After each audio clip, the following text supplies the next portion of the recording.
Gang itu sempit, sangat sempit. Sampai 2 motor saja harus bergantian lewat di kanan kiri. Tembok tinggi tanpa jendela. Seolah gang itu memang dibuat untuk memisahkan sesuatu dari dunia luar. Dimas berhenti di ujung gang. Di depannya berdiri bangunan 3 lantai, kosan, catnya kusam. Beberapa bagian mengelupas.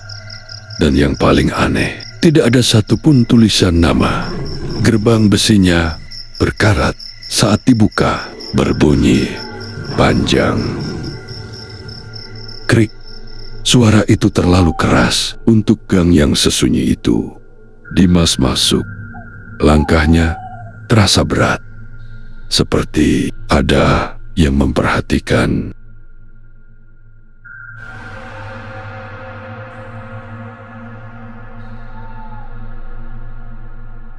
Seorang ibu muncul dari dalam, usianya sekitar 50-an, wajahnya datar. Cari kos. Iya bu, ibu itu menatap Dimas lama, tidak berkedip. Mas sendirian?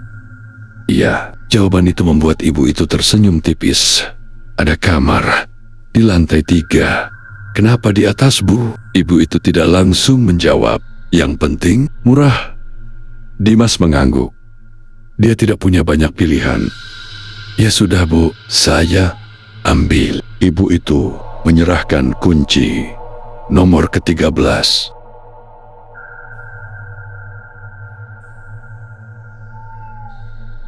Tangga menuju lantai 3 sempit. Lampunya redup, sebagian mati. Langkah Dimas bergema. Tok, tok. Semakin naik, semakin sunyi, tidak ada suara orang, tidak ada aktivitas. Lantai itu tidak dihuni. Saat sampai di atas, lorong panjang menyambut dengan pintu-pintu tertutup.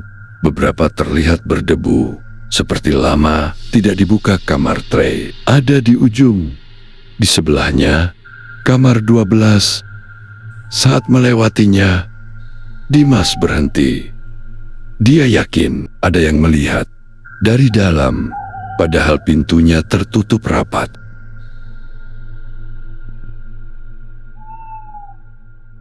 Kalau malam, jangan sering keluar. Suara ibu itu tiba-tiba muncul dari belakang. Dimas kaget. Kenapa bu? Ibu itu menatap lorong Ankin di atas. Beda. Jawaban yang tidak masuk akal. Namun, cara dia mengatakannya tidak seperti bercanda.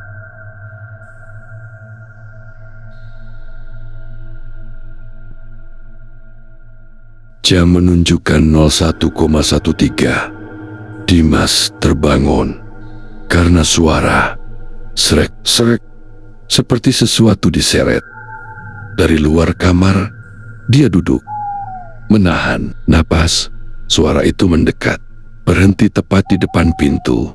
Diam, lalu tok, tok. 2 ketukan. Dimas tidak menjawab. Namun, dia tahu itu bukan manusia.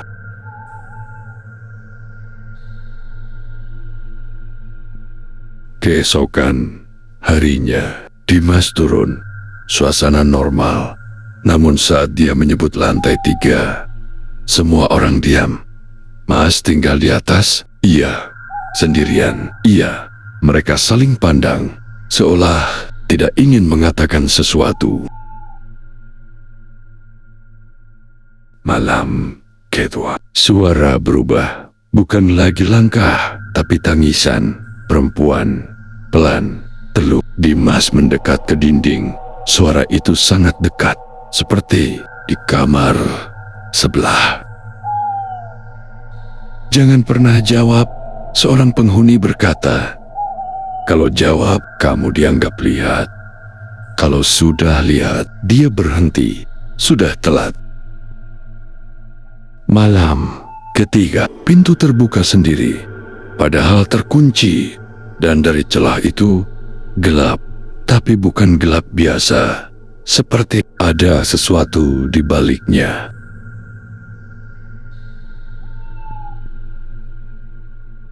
Dimas, suara itu memanggil. Pelan, Dari luar, dia membeku. Dia tidak pernah memperkenalkan diri. Dimas akhirnya membuka pintu. Lorong kosong. Namun kamar 12 terbuka sedikit, padahal sebelumnya tertutup.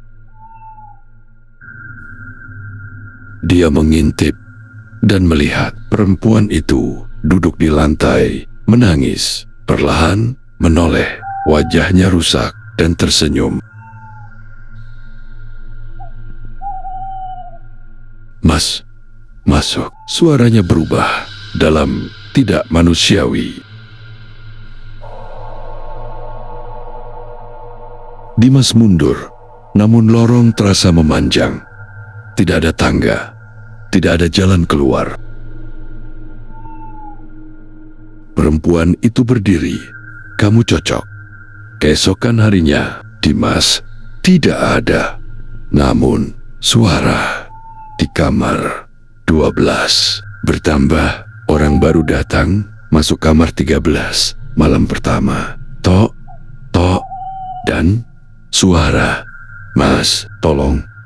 Ibu penjaga tersenyum dan berkata pelan, "Sudah dapat lagi."